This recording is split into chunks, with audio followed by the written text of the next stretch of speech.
شروع اللہ کا نام لے کر جو بڑا مہربان نہایت رحم والا ہے۔ السلام علیکم پیارے مسلمانوں، امید ہے آپ سب لوگ خیر و عافیت سے ہوں گے انشاءاللہ۔ پیارے مسلمانوں، آج جو ہے ایک حدیث مبارکہ آپ کو پڑھ کر سنواتا ہوں۔ انشاءاللہ آپ کا بھی ایمان تازہ ہوگا اور میرا بھی ایمان تازہ ہوگا، اور جتنے بھی مسلمانوں کو، رشتہ داروں کو، آپ اپنے جاننے والوں کو اس حدیث مبارکہ کو پڑھ کر سنائیں گے یا ان کو شیئر کریں گے تو انشاءاللہ آپ بھی اس ثواب میں شامل ہو جائیں گے، اور ہمارے مرنے کے بعد بھی، یعنی کہ انشاءاللہ ہم جب قبر میں ہوں گے تب بھی ہمیں اس چیز کا ثواب ملتا رہے گا، جتنے بھی لوگ اس کو پڑھتے رہیں گے یا اس کو سن کر اس پر عمل کرتے رہیں گے۔ تو شروع کرتے ہیں۔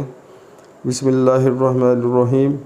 نبی کریم صلی اللہ علیہ وآلہ وسلم نے فرمایا، تم میں سے کوئی شخص ایماندار نہ ہوگا جب تک اپنے بھائی کے لیے وہ نہ چاہے جو اپنے نفس کے لیے چاہتا ہے۔ سبحان اللہ۔ پیارے مسلمانوں، اس حدیث میں صاف صاف لکھا ہوا ہے کہ نبی کریم صلی اللہ علیہ وآلہ وسلم نے ارشاد فرمایا ہے کہ جو چیز ہم خود اپنے لیے لیتے ہیں وہ اپنے بھائی کے لیے بھی پسند کریں۔ تب تک اگر ہم ایسا نہیں کریں گے جب تک، تو ہم میں سے، یعنی کہ ہمارا جو ایمان ہے وہ مکمل نہیں ہوگا۔ تو نہایت افسوس سے کہنا پڑتا ہے، آج کل کا جو دور ہے نفسہ نفسی کا دور ہے۔ بھائی جو ہے وہ بھائی کا نہیں، بہن بہن کی نہیں، یعنی کہ ہمارے رشتہ داروں میں آپس میں تعلقات بہت ہی کم لوگوں میں یعنی کہ ایسے ہوتے ہیں۔ اگر ایک بھائی اپنے لیے ایک چیز خرید رہا ہے تو دوسرا بھائی جو ہے وہ دوسرے کے لیے وہی چیز اپنے بھائی کے لیے خریدے۔ تو پیارے مسلمانوں، ہمیں اس چیز پر عمل کرنا چاہیے اس حدیث مبارک کو سن کر۔ تو انشاءاللہ ہم عمل کریں گے، اللہ تعالی ہمارے لیے آسانیاں فرمائیں گے، اور ہمارے لیے اللہ تعالی اور بھی جو ہے ہمارے دل میں محبت ڈالے گا اپنے بھائیوں کے لیے، اپنے رشتہ داروں کے لیے۔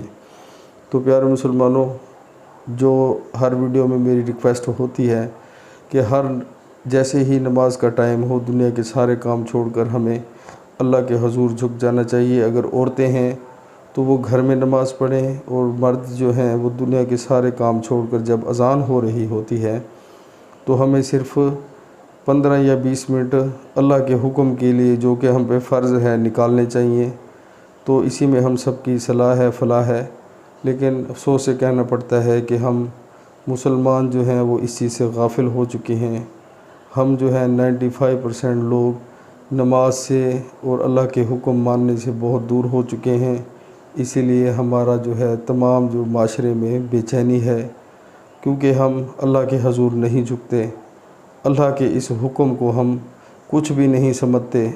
اور اگر ہمارے سامنے اذان ہو رہی ہے مسجد میں تو ہم جو ہے وہ دنیا کے کام میں کھڑے رہیں گے، یعنی کہ شاپنگ کر رہے ہیں تو ہم اپنی شاپنگ کو جو ہے زیادہ وہ پریفر کریں گے، اور جو اللہ کا حکم ہے اس کو چھوڑ دیں گے، وضو کر کے نماز نہیں پڑھیں گے۔ مسجد ہمارے ساتھ ہے، اذان ہو رہی ہے، تو اسی طرح یعنی کہ جو ہماری اس میں بہت بڑی خرابی ہے۔